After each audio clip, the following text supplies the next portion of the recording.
watafiti wa mambo wanasema kuwa vita ya Irani kwa sasa inaelekea kuisha na Marekani. Kwa sababu gani? Tayari Marekani alishaanza kukubali hali ya mambo, na ndio maana Donald Trump ametaka uelewano na makubaliano maalum ambayo yamefanyika. Makubaliano hayo ya kusitisha vita wamefanya makubaliano kwa muda wa wiki 2. Na ukiona vita inasitishwa ndani ya wiki 2, ujue kuna taratibu za kusitisha muda kwa kusitisha vita kwa muda wote. Ina maana kusitisha vita kwa muda wa wiki 2, hapo kilichofanyika maana yake kuna baadhi ya makubaliano yanachukuliwa, na makubaliano haya yakichukuliwa, kuna baadhi ya vitu wakiafikiana, basi vita inakuwa inaisha. Kwa hiyo vita inakuelekea na nafikiri ndo inaenda end of the war, lakini tusisahau kuwa ni makubaliano ya wiki 2 tu. Endapo masharti yao hayatafuatwa, basi hilo jukumu la wahusika wenyewe kwa kuwa wamekataa hiyo mikataba, na hivyo vita itaendelea, lakini sidhani tena.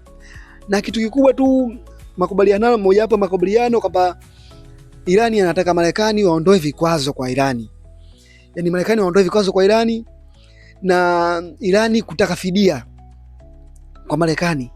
Fidia ya uvunjifu wa vitu vyote ambavyo Marekani ameleta hasara kwa Irani, anataka fidia.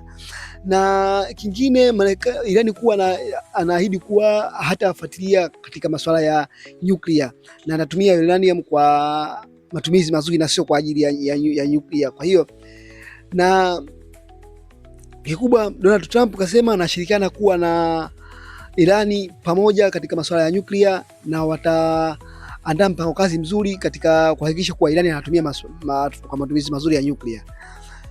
Na mjadala mwingine ambao wao wa Irani wanaamini kuwa kwa masitisho haya ya wiki 2, kuwa Irani hatoachia kiwepesi mlango wa Hormuz. Kwa maana ya makubaliano tusitarajie kuwa mlango wa Hormuz utaachiwa kiwepesi. Hamna, bado watauzuia, lakini nahisi bado kuna baadhi ya meli zitapita chache za mafuta. Haiwezi akazuia kwa moja kwa moja. Hata kama akiwa wamezuia, lakini haitakuwa moja kwa moja. Hivi basi kwa sasa hivi vita inasimama ndani ya wiki 2.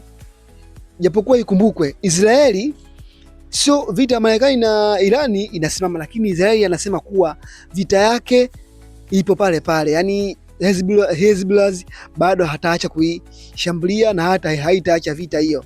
Kwa hiyo Wajewizi bado wanaamini kuwa bado vita bado bichi tu kwa upande wao. Kwa hayo makubaliano kati ya Irani na Marekani, lakini Waisraeli wanasema kupitia kwa waziri wao mkuu Antonio Guterres amesema kuwa vita bado kabisa. Kwa wao vita bado ndo kwanza inaanza, lakini kwa upande wa Marekani kwa vita imesimamishwa kwa muda. Sasa tuone Waisraeli wanaweza kaita jeuri gani, kwa sababu Waisraeli jeuri yao kubwa ilikuwa Marekani. Na Marekani kama kasitisha vita, maana yake ataingia hiyo vita yeye mwenyewe. Sasa hatujajua ataingia direct au kaongea tu imadi kuwatishia wa Irani. Kama wa Irani hawajaogopa Marekani, Waisraeli ndo kabisa hawezi kuogopa. Wa Irani kwanza wanajihadi na wanapigana mpaka mwisho, wanaamini wakifa wanakufa katika haki. Na hicho ndicho ambacho Marekani ameshindwa. Donald Trump walikuwa wanaamini kwamba hii issue itaisha kwa vita na ataimaliza kwa mara moja kwa vita, lakini sasa hivi kaja kwa mlango wa nyuma, anahitaji makubaliano. Kaona kabisa mpango wa vita amefeli, kwa hiyo anataka makubaliano ya kawaida, na makubaliano ya kawaida ndio hayo ameanza Irani kwa makubaliano hayo ya baadhi ya vipengele, na hivyo anasubiri ndani ya wiki hizi 2 tusubiri kwamba tuone itaendeleaje vita hiyo. Lakini kwa sasa hivi kuwa vita hiyo inaelekea kuisha. Nikukumbusha mtazamaji wa Asham TZ, kama bado hujapata habari zetu, basi ndio hizo zipate, na usisahau kusubscribe, kubonyeza alama notification na kuwa mfuatiliaji wa vipindi vyetu mbalimbali vikiwa vya kisiasa, burudani na taarifa mbalimbali na trending pamoja na updates. Asham TZ always available. Usisahau kusubscribe, kubonyeza alama kengele, kushare na kucomment. Asham TZ always available.